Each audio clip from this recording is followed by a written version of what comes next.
देहरादून में अंकिता भंडारी को न्याय दिलाने की मांग तेज हो गई। सामाजिक संगठन और इंडिया गठबंधन का प्रदर्शन देखने को मिला। देहरादून के परेड मैदान के नजदीक जो है भारी भीड़ जुटी है। परेड मैदान के नजदीक सड़क पर सैकड़ों लोग बैठे हैं। बड़ी संख्या में पुलिस बल भी मौजूद है। अंकिता भंडारी हत्याकांड को लेकर महापंचायत हो रही है। तो अंकिता भंडारी हत्याकांड को लेकर प्रदर्शन किया जा रहा है। अंकिता भंडारी को न्याय दिलाने की मांग तेज हो रही है। सामाजिक संगठन और इंडिया गठबंधन का ये प्रदर्शन है। पुलिस बल भी मौके पर ही मौजूद है। देहरादून के परेड मैदान के नजदीक भारी भीड़ जुटी हुई है। हमारे साथ हमारे ब्यूरो राशिफात अली जुड़े हुए हैं। राशिफात, अंकिता भंडारी का बहुत पुराना ये मामला है और राजनीतिक रूप लेता हुआ भी ये मामला जो है नजर आ रहा है। बार बार सरकार को इस मुद्दे को लेकर घेरा जाता है। हालांकि सीबीआई जांच के जो आदेश थे वो सरकार की ओर से भी दिए गए कि जल्द से जल्द ये पूरा जो मामला है वो सुलझाया जा सके। अब अंकिता भंडारी को न्याय दिलाने की मांग भी जो है दिन प्रतिदिन तेज होती हुई नजर आ रही है। प्रदर्शन एक किया जा रहा है। क्या मौजूदा हालात हैं फिलहाल? तमन्ना, देखिए, परेड ग्राउंड के पास इस वक्त जो सामाजिक संगठन है, महिला जो संगठन है वो भी जुड़े हुए हैं और इंडिया गठबंधन भी है, तो विपक्ष भी साथ में है। तो ये पहले से आह्वान किया गया था कि 8 तारीख को तमाम जितने भी सामाजिक संगठन है या जो उनके साथ आना चाहते हैं अंकिता भंडारी की न्याय यात्रा को लेकर के, तो इसमें ये तमाम संगठन जुड़े हैं।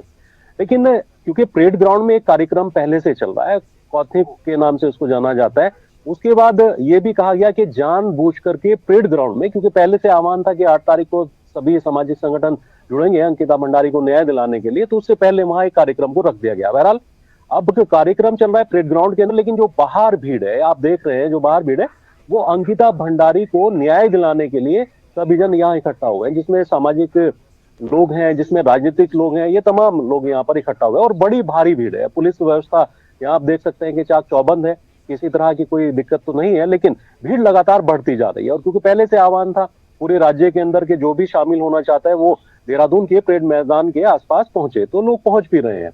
लेकिन अब ये पूरा मुद्दा राज्य सरकार के लिए थोड़ा फजीहत बनता जा रहा है, क्योंकि देखिए अंकिता भंडारी की अगर बात करते हैं तो उसमें एक जांच हुई थी 2022 में, ये जब हत्याकांड हुआ था अंकिता के लिए, तो बड़ा दुखदायी ये हत्याकांड था। उसके बाद जो 3 आरोपी हैं उनको एसआईटी की जांच में गिरफ्तार किया गया, उनको सलाखों के पीछे भेजा गया और उम्र कैद की वो सजा भुगत भी रहे। लेकिन धीरे धीरे ये मांग उठती रही उसी वक्त से 2022 से कि सीबीआई जांच होनी चाहिए। एक लंबा संघर्ष चला, लंबे धरने प्रदर्शन हुए, उसके बाद राज्य सरकार ने निर्णय लिया और संस्तुति कर दी थी कि सीबीआई जांच होगी।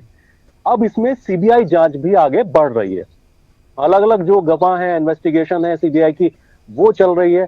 लेकिन अभी भी कुछ सामाजिक संगठनों को लगता है कि पूरा न्याय नहीं मिला है। और न्याय की बात अगर करते हैं तो वीआईपी के ऊपर आकर के ये चर्चा रुक जाती है।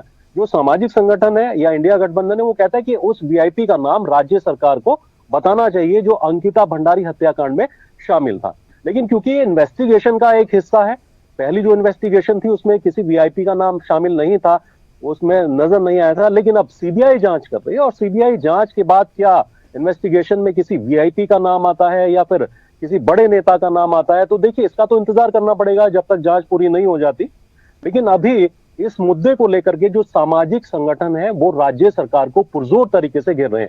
और आने वाले वक्त में देखिए राजनीतिक प्रभाव पर भी अगर दृष्टि डालें तो इसका प्रभाव पड़ सकता है चुनाव के मद्देनजर। अब एक बड़ा जो प्रदर्शन है वो इस वक्त देहरादून के परेड मैदान के पास चल रहा है और आने वाले वक्त में ये और मुश्किलें राज्य सरकार के लिए बढ़ा सकते हैं। राशिफात, क्या ये शांतिपूर्ण तरीके से प्रदर्शन किया जा रहा है? पुलिस बल की किस तरह की तैनाती है? आगे की कांग्रेस की रणनीति क्या है? इंडिया गठबंधन भी अगर आज प्रदर्शन कर रहा है तो आगे की रणनीति इनकी क्या रहने वाली है? और आज कितनी देर का ये प्रदर्शन है? देखिए आज पूरे दिन ये चलने वाला है और अभी तमन्ना शांतिपूर्ण व्यवस्था वहां पर रखी गई है और ये प्रदर्शन भी शांतिपूर्ण चल रहा है। मंच पर जो अलग अलग वक्तव्य हैं वो दिए जा रहे हैं, सारे अंकिता भंडारी न्याय से जुड़े हुए हैं, उसकी मांग से जुड़े हुए हैं। तो जितने भी विपक्ष के नेता हैं वो यहाँ मौजूद हैं, जो इंडिया गठबंधन से जुड़े हुए हैं, जो राजनीतिक दल हैं वो यहाँ पर मौजूद हैं, जो सामाजिक दल हैं, सामाजिक संगठन है, महिला संगठन है, वो तमाम यहाँ पर मौजूद हैं। और आज क्योंकि पूरे दिन ये चलने वाला है तो राज्य सरकार ने पहले से ही, पुलिस प्रशासन ने तैयारी की थी कि किसी तरह का कोई वायलेंस ना हो, किसी तरह की कोई दिक्कतें ना हो उस क्षेत्र में। और हालांकि थोड़ा सा देखिए जब कहीं धरना प्रदर्शन होता है बड़े पैमाने पर तो ट्रैफिक व्यवस्था जरूर खराब हो जाती है, तो ट्रैफिक व्यवस्था को लेकर के भी जो पुलिस प्रशासन है वो सतर्क है, थोड़े से रूट डाइवर्ट किए गए थे। लेकिन जैसे धीरे धीरे भीड़ बढ़ती जा रही है तो शाम तक हो सकता है कि ज्यादा भीड़ हो जाए और ट्रैफिक व्यवस्था चरमरा जाए। लेकिन अभी तक कहें तो शांतिपूर्ण तरीके से ये धरना प्रदर्शन चल रहा है। जी। बहुत शुक्रिया राशिफा, जानकारी के लिए अपडेट आपसे लेते रहेंगे।